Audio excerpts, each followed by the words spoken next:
আসসালামু আলাইকুম আমার প্রিয় বন্ধু অকল কেমন আছেন সবাই? আশা করি ভালো আছেন। আসলে ভিডিও দেব দেব বলে দেওয়া আর হয় না।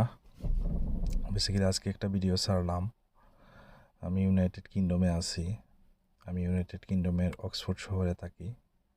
অক্সফোর্ড শহর থেকে আমি এখন অ্যাবিংডনে রওনা দিয়েছি অ্যাবিংডনে যাওয়ার জন্য।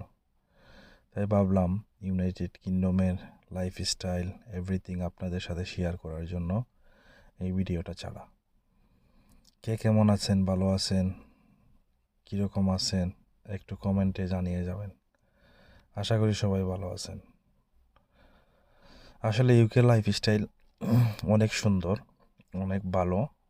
যদি আপনি লিগ্যাল ওয়েতে থাকেন তাহলে ভালো, আর যদি ইউকেতে আপনি আনলিগ্যাল হয়ে যান তাহলে ভালো না। কেননা এইখানে আনলিগ্যাল হয়ে গেলে কাজের কোনো পারমিশন মিলে না। এই বর্তমান সিচুয়েশনে ইমিগ্রেশনের অনেক টাফ। ইউকে গভর্নমেন্ট অনেক টাফ লাইনে চলে গেছেন। অনেক রুল রেগুলেশন তৈরি হয়েছে এইখানে, যার কারণে এইখানে আনলিগ্যাল মানুষ যদি ধরা পড়ে তাহলে ডাইরেক্ট ওরা ডিপোর্ট করে দেয়। এখন কথা হলো, এইখানে যারা লিগ্যাল মানুষ আছেন বিভিন্ন ফ্যাসিলিটিস আছে, এইখানে কাজের লট অফ চান্স আছে, লট অফ জব ভ্যাকেন্সি আছে। যারা বলে ইউকেতে এসে জব নেই, জবের ক্রাইসিস, আমি বলবো তাদেরকে তারা আসলে অনেক কিছু জানে না। যেমন ফার্স্ট টাইমে আমি যখন ইউকেতে এসেছিলাম তখন আমি অনেক শপে, বার্গার শপে, অনেক রেস্টুরেন্টে জবের জন্য গিয়েছি, বাট কোথাও জব পাই নাই। বাট ওইখানে ইন্ডিড একটা সফটওয়্যার আছে, ওইখানে ইন্ডিড সফটওয়্যারটা খুব জনপ্রিয় জবের জন্য।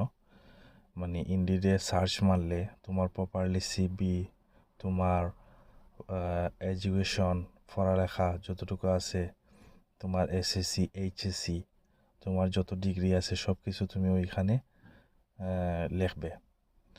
তোমার কি কি কাজ করেছো, তোমার কি কি কাজের অভিজ্ঞতা আছে। আশা করি এইরকম যদি সিভি আপনারা সুন্দরভাবে তৈরি করতে পারেন, এইখানে জবের লট অফ অপরচুনিটি আছে।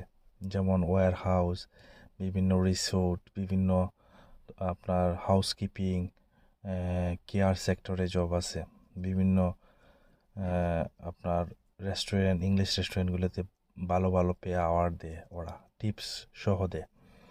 তা আপনারা সবাই চেষ্টা করবেন ইনশাল্লাহ, যারা নতুন ইউকেতে আসছেন চেষ্টা করবেন ইন্ডিডে আপনার সিবি জমা দিয়ে ভালো ভালো জব, যে জব আপনি পছন্দ করেন সেই জব লেখে মারলেই আসবে। সবাই ভালো থাকেন, সুস্থ থাকেন, আলহামদুলিল্লাহ।